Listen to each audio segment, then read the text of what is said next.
হচ্ছে ফোনে।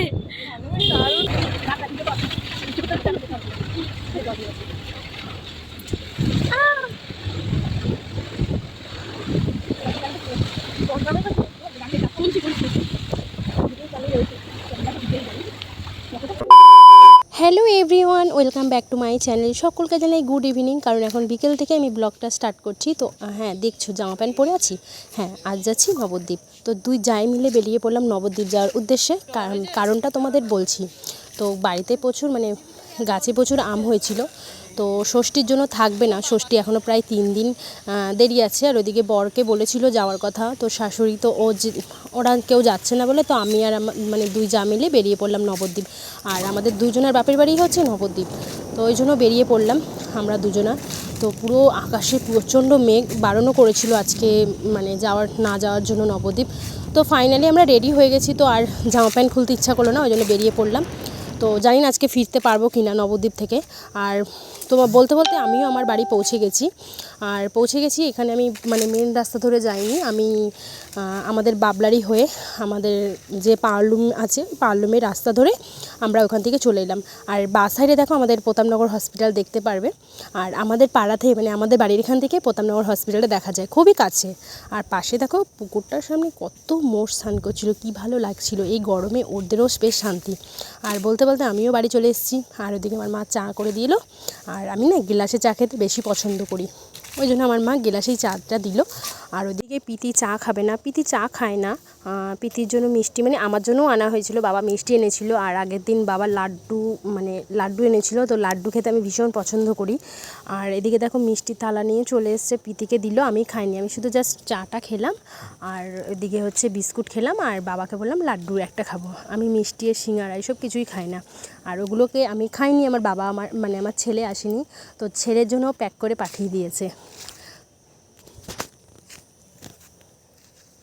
আর আমাদের বাড়ি হয়ে এখান থেকে হয়ে এখানেও বেশিক্ষণ থাকবো না, সোজা এখন চলে যেতে হবে প্রীতিদের বাড়ি। প্রীতিদের বাড়িটাও যেমন অনেকটাই দূর, আমাদের নবদ্বীপ রেলগেটের ওখানে যেতে হবে। ওদের ওখানে তো প্রচুর মা বাবাও বলছিল এই মেঘ মাথায় তোরা এসেছিস, তো কিছু করার নেই, জানি না হয়তো বৃষ্টি হতে পারে।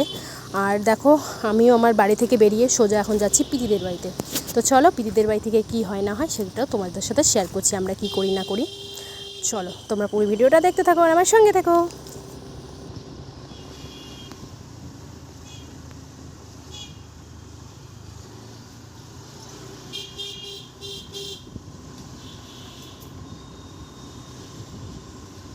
রাস্তাতে আমরা পড়তে যেতাম।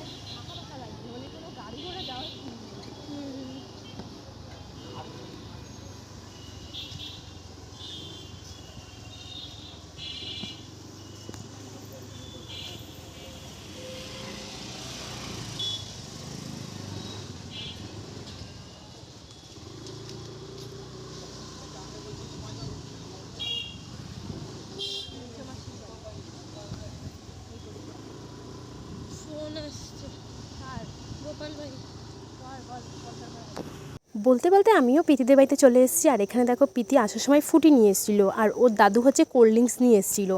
তো আমি অত কোল্ড ড্রিঙ্কসটা পছন্দ করি না, আর ফুটিটাই খাই। আর ফুটিটা দিল, তবুও আমার এক গ্লাস আমার অনেকটাই ফুটি। আর ফুটিটা না এতটাই মিষ্টি, অত কড়া মিষ্টি আমিও খেতে পারি না। আর এখানে ফুটি খেতে খেতে ঝমঝম করে বৃষ্টিও নেমে গেল।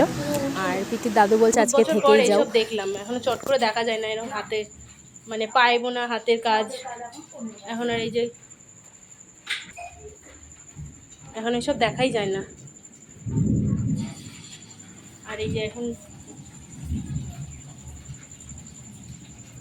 আর এদিকে দিদা রান্না করছে আমাদের জন্য, কষ্ট দিয়ে গেলাম দিদাকে।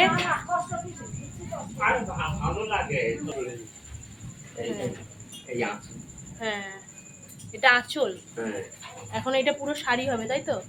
না, ও এইটা ওড়না হবে তাই তো? এটা এই দু মাথায় আঁচল হয় এরকম। ও এইটা গোড়ার দিকে আঁচল, আবার ও মাথা গেলে আবার ও মাথা একটা হবে এরকম।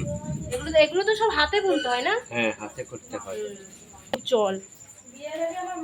আর এদিকে দেখো দিদা এখানে খাবার বেড়ে দিয়েছে, তো আমিও এখন খেয়ে দিয়ে, এখন বৃষ্টিটা কমে গেছে, তো প্রীতিকে বললাম চল এবার রওনা দেবো। এখন কটা বাজে জানো তো? 9টা বাজে। তো এখন খেয়ে দিয়ে আমরা 9টার সময় বাড়ি বেরোবো। তো ভিডিওটা আমি এখানেই শেষ করলাম। কেমন মানে লাগলো তোমাদের অবশ্যই তোমরা আমাদের কমেন্ট বক্সে জানাবে।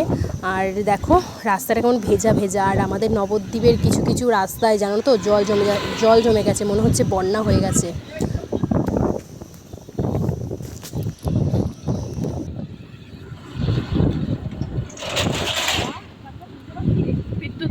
বিদ্যুৎ চমকাটা উঠেছে ফোনে, দারুণ লাগলো।